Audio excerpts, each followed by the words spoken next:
on the Ambedkarism and I am Anandamay. Not only social groups but also the geography and the atmosphere of village.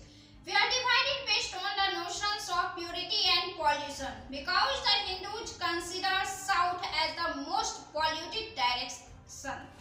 The untouchables were strictly ordered to locate their dwelling towards the south. The untouchables were prohibited from standing on the side from where the wind was blowing towards the touchables. If an untouchable abused his superior, his punishment was disproportionate to the abuse. For example, if out of arrogance he spit to superior, the king shall couch both his lips to be cut off. If he urinates, the panish. If he breaks fines, the anus. Moreover, the rights related to outcasts were instructed to be carried out only outside the village boundary so that the village area may not get polluted. Thus, we can see how even the division of natural resource of the Hindu village was oppressive and unjust. Most villages of India had religious structure of village duties. Ambedkar quotes Sir Edward Gate, who described Hinduism as a complex congregate of creeds and doctrines.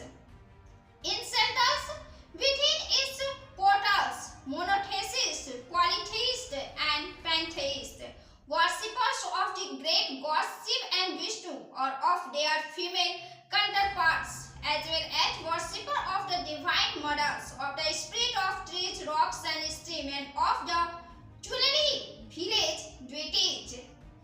Ambedkar believed that the question of governing bodies of village was a very important one. The governing bodies play a vital role not only in local self-government but also in facilitating civic use. They also have a large say in issues related to life, liberty, property of the rural population. Ambedkar was very much against village panchayat and considers them as the ban of public life of India.